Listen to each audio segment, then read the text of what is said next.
What's up, guys? My name is Justin.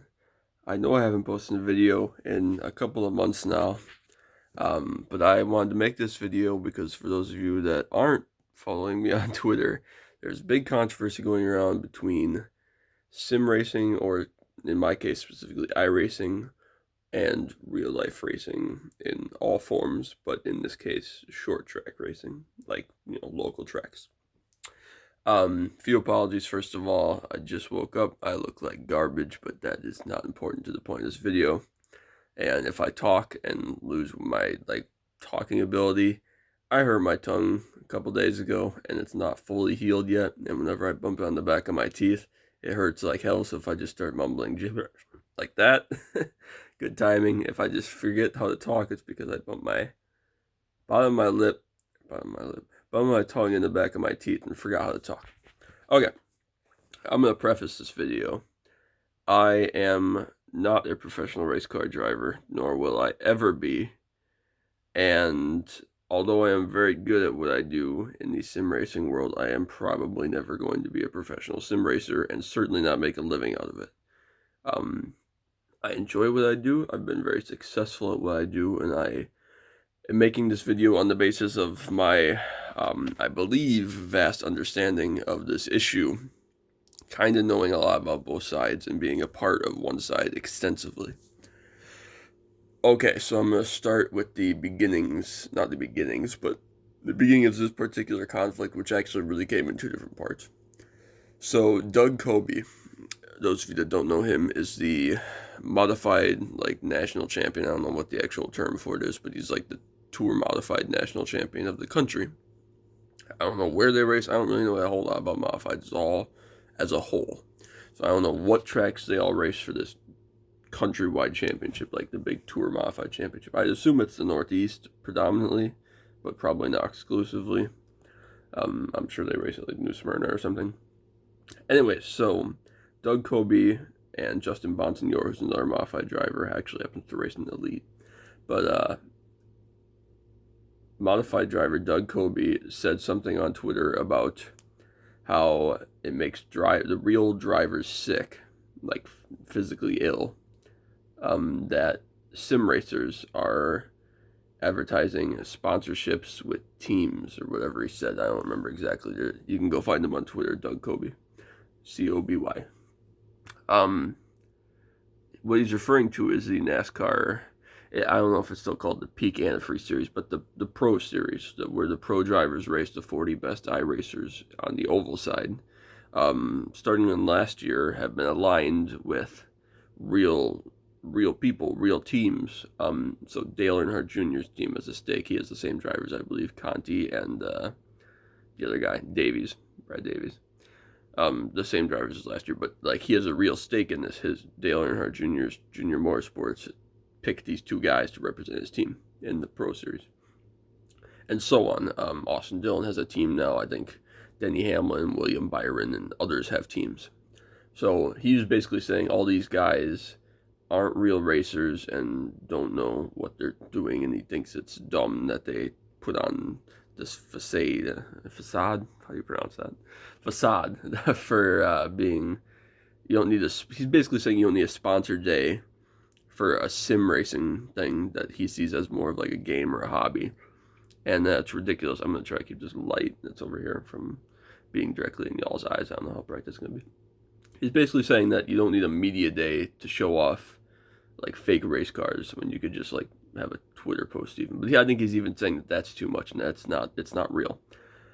Okay, now to back this first part up, I did a little bit of research. I wasn't going to comment on this the other day initially. A lot of people wanted me to, but I wasn't going to put anything out there from my thought of it until I did a little bit of research to become more educated on what this all exactly means. So to follow this first part up, actually I'm not going to say that yet. I'll introduce the other part of this before I go in my rebuttal. So as part of the responses to this original post, there were a lot of negative responses from people in the sim racing community, especially the iRacing community, including like Dale Earnhardt Jr. himself and Steve Myers, the president of iRacing, and other people. But Brian Keselowski, Brad Keselowski's older brother, said something along the lines of, yeah, we hate it because it's killing short track racing or whatever he said, and then backed that up with a series of tweets about how they're not real racers because they don't stand in the shop. They just hop in their sim rig in a controlled environment and aren't at risk of getting hurt and all these things. And then it started going off on this tangent that didn't make any sense and basically just arguing with people on Twitter for the sake of arguing, which is something that I did when I was like 18. I still do it occasionally, I'm not gonna lie. But like, this is supposedly a professional human trying to like, save his face, I guess. Like now he just looks like a weenie in front of all of Twitter. And then he compared it to like sim racers aren't real racers, and but shooting games cause school shooting. I don't remember exactly what he said, but he compared like sim racing to like school shootings, which was like way the hell out to left field. Didn't make any sense. Was kind of ridiculous. I think everybody in like the whole anywhere thought that that was really strange, and everybody knows it now. It's gotten pretty hairy, and I'm not gonna lie, it's gotten a lot of aggression that's come from it, which is completely unnecessary. And I think a lot of people, not a lot of people, most people are being sensible about it and comparing the two and pros and cons.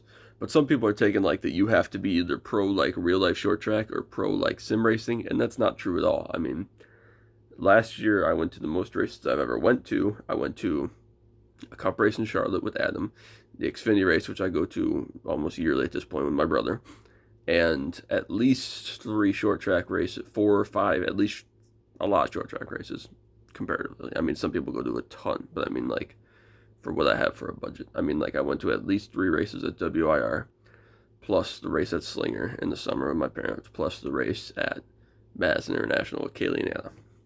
So, like, 10 races I saw last year, about half of which, or more than half, were on, like, short tracks, like local short tracks. I know they're big events, but, still. About sim racing, how this ties in. So I did some research. About 25 current or past NASCAR Cup drivers use iRacing. That's just a rough mark.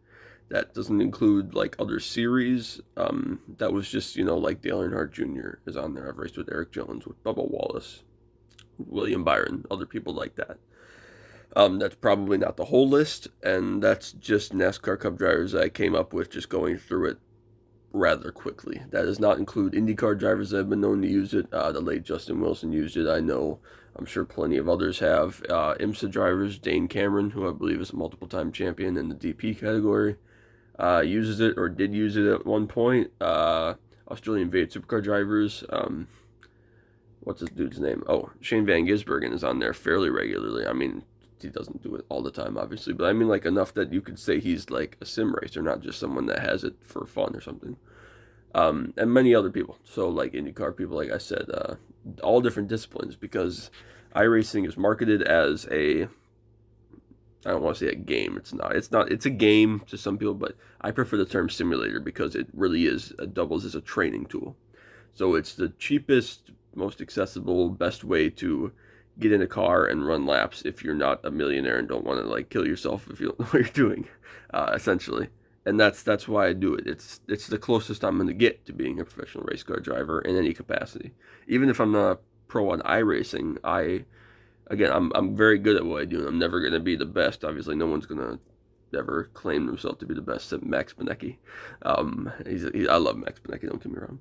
But I enjoy what I do, and it's fun as much as I take it. As much as I take it seriously and love it and have a passion for racing, it's also just fun. Like, I play it sometimes in the same way I'd play Madden or NBA 2K as a basketball fan. I just enjoy seeing some of my favorite people and doing some of my favorite things, which is race cars. Now, where do I want to go from here? I spent a lot of time thinking about where I want to point this video and how I want to make my points for what the differences are and what people think and all this stuff. And I really only concluded that the main part that people are missing is that you don't have to be on one side or the other. So, iRacing is a training tool and very realistic and a lot of fun, but it's not real life. I don't think anybody really claims it to be like real life. Now, Are these sponsors that people are getting and signing for like six-figure contract? I don't know how much of that directly goes to the driver or whatever. Five-figure and six-figure contracts or sponsors for like Pro Series cars. I don't think we could get that much as a race team, like privately, but that's a big deal. I mean, these guys that do this do it like not just as a hobby anymore. Then that's part of like their life, and that's a big deal. And for someone, especially a professional race car driver, to dismiss that, I think is extremely disrespectful and just flat out wrong. That these kids aren't racers.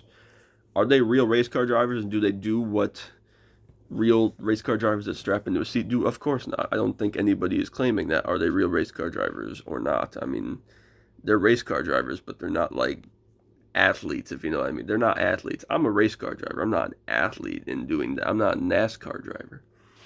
Um, I think that the point that people are trying to make here is that Doug Coby is dismissing, and Brian Keselowski, among others, are dismissing these kids. A lot of times, kids. They're not always kids, but I mean people under the age of like 30, as like trying to shoot down their dreams. Well, a lot of them they iRace because that's the closest they will ever get, for financially or other reasons. And that's just plain right disrespectful. I mean, not saying that they couldn't make it happen, but for someone that's made it happen, like a Doug Coby or a Brian Keselowski, and Brian Keselowski's racing the Daytona 500. I mean, for him to shoot down anyone's dream after he made it in like a 7-year-old race car when he did or whatever is really, really dumb and childish. And at the end of the day, I think it just shows to like no class. But I think that these people that iRace and do it, I don't want to say full time, but like as what they do for like their iRacing, they only race to the Pro Series pretty much because that's all they have time for with the amount of time that goes into like being good. Good for them. I hesitate to like name Zach Novak a NASCAR champion because you know it is what he's in racing NASCAR, he's racing the NASCAR sanctioned series, and you can debate that all you want. My thing is these two are not competing. Doug Coby said they were competing for sponsorships, but at the end of the day, if a company wants to get involved with Junior Motorsports in the sim racing world, so be it. I mean that for the most part, I'm not going to say exclusively because I don't know. I don't think there's enough information to prove this. They're not taking away sponsors from Junior Motorsports on the Xfinity side, and Doug Coby was trying to make the point that they're taking away from sponsors on the short track side. That may be true, but they're totally different genres of racing, and you're not saying that sponsors won't come to both, and that fans won't come to both. He's like, if you're in your sim rig, you won't, and watching on TV, you won't come to the short track. I'm a diehard race fan. I will go to, if you give me a ticket price and a race and exciting drivers and good event, I will come. I don't care if I have to skip some sim race, especially if it's not in like a league that I run. If it's not for points, I will just, that's iRacing is run 24 hours every day. You can miss one night to go to a short track race. And people are kind of pitting these two like they have to be direct competitors, which I think is a mistake. They're totally different things, and trying to like quantify the realism of iRacing is dumb because the realism, it really honestly when it comes down to it, is zero, because it's not real in the sense of like physical. It's real in what we do. It's real to us because we don't get real, if that makes sense. um I'm gonna try to wrap this up. It's been long enough, but my end thoughts on this here are: we iRace because for whatever reason we can't race mostly in real life. I think that any driver that's really good at sim racing would wax anybody that's a real race car driver that comes in and tries to do what we do, because it's very specialized. And I find, not exclusively, but I find I'm okay at like Gran Turismo and Forza now or whatever, but the more I've done iRacing, the more specialized I've become in their tire model, their physics model, understanding weather, track conditions, and so on. And just as a sim racer in general, I'm good at Gran Turismo above most people. But I would never ever compete with like people of similar like ranking or whatever on Gran Turismo because it's a totally different thing, and nor would they compete with me on iRacing for the most part, and especially in certain cars and so on. Anyways, we race regular race car drivers, like I said, the 25 or whatever I found quickly, cup drivers. I've beaten Dale Earnhardt Jr. twice, actually. And he would tell you he's not the best sim racer out there. He does it for fun. He's good, don't get me wrong. He's very, very good. But he's not like an alien. If any of us, for the most part, strapped in a NASCAR Cup car against Dale Earnhardt Jr., he would wax us. for good reason, because he was a cup driver for like 18, 19 years, whatever it was, 18 years, I guess. Um, and that it goes both ways. And so people trying to compare the two, they did a test with Zach Novak and late model for winning the Peak Championship, and whoever won the Ignite series, I think it was Max. Max, what's his nuts? Doesn't matter. Anyways, and then the guys that win the dirt championships get to go test with like Christopher Bell and Clint Bowyer Racing on a dirt track in Charlotte or something. It's really cool, and to get these opportunities is amazing through iRacing. But none of them are going out there and like setting track records. I mean, they're competitive, and that proves to the iRacing being a teaching tool and a learning tool and very realistic. But they're never. They could be the champion of whatever given series there are. Zach Novak was arguably, I guess, if you want to qualify it like that, the best oval sim racer on iRacing last year. The best one out of all of them. There are like probably 20,000 people that ran an oval race last year. He was the best one because he won the Peak Series. And he got in a late model, and not that he was good or bad, but he wasn't. It wasn't like he'd been racing late models for years and was competitive and could enter a race. No way, no way. Now, with like a year of seat time or something, could he be good just based on his knowledge of race cars and his ability? Who knows? I mean, I doubt anyone's going to give him that chance based off of iRacing, but who knows? And just for the record, the story about William Byron getting noticed on iRacing isn't true. He was established in Legends cars and then got noticed because his dad believed in his iRacing ability and so on. His dad's still rich, basically, so don't believe that story entirely the way they tell it. But I mean, Ty Majeski is an amazing race car driver. Someone I know personally, not like on a personal level, but like I've met several times. No, I've shaken his hand, talked to him for a grand total of 40 minutes in my life. Phenomenal person, great race car driver, the number one iRacer in the world, at least on the oval sense. You know, you can debate whatever. It doesn't always translate like that. There are tons of, like I said, real racers who are not bad at iRacing, but like average iRacers. You know, I mean, they're good drivers, but they don't have the time to practice and the skill to put in to master a sim, which is understandable. They're real life race car drivers, and the same goes the other way. None of us would ever hop into a NASCAR and be a superstar right off the bat. It just doesn't work like that, really. So the argument point I think is kind of dumb, but shooting down sim racing as a whole is just a huge no to me, because you're dismissing what's essentially the future and could open doors for you. I mean, what if Brian Keselowski? I doubt anyone's ever going to give him a kid. Sorry, Brian. Or Doug Colby. I don't know if they have kids. I really have no idea about these two. If their kids grow up and one of them is in an accident, unfortunately, and loses part of their leg or something. Excuse me. I don't want to like sound morbid here, but can't drive race cars like their dad did on a professional level. And you're like, oh, well, what's the next best thing? Well, in a sim, you can have hand controls for throttle. You can map buttons and stuff and special accommodations. And there's no risk of this person doing something to hurt themselves if they're not able to drive real race cars. So dismissing that and all the opportunities it presents is ridiculous to me. It's really stupid and is like a huge turnoff to your personality. But I get it. They feel threatened for some reason by the sim racing community and the success they've had in a short time.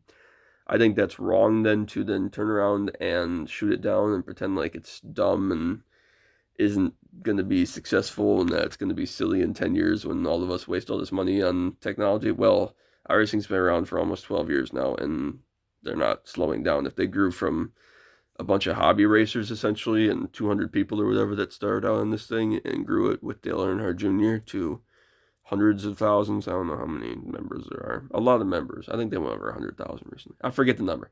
Point is, a lot of people do this and take it seriously and are very good at it. And is that going to rise the next generation of maybe short track racers if they get the opportunity? Who knows? But at the end of the day, a racer's a racer. We race any way we can. And if this is the means that people have to do it, let them do it. Let them enjoy it. Let them be as good as they can be at it, because it's no skin off of either of those two guys' backs that someone's really good at sim racing. Maybe they aren't good at it, whatever it means, but, you know, I don't think they should lose sleep over as professional race car drivers. And if that craft goes away because of money, come sim race with us. Anyways, thanks guys for listening to my rant about iRacing versus real world racing. There goes my tongue again. I'll probably post an update depending on what kind of feedback I get or what I hear after this video. But till next time, thanks for watching. Bye.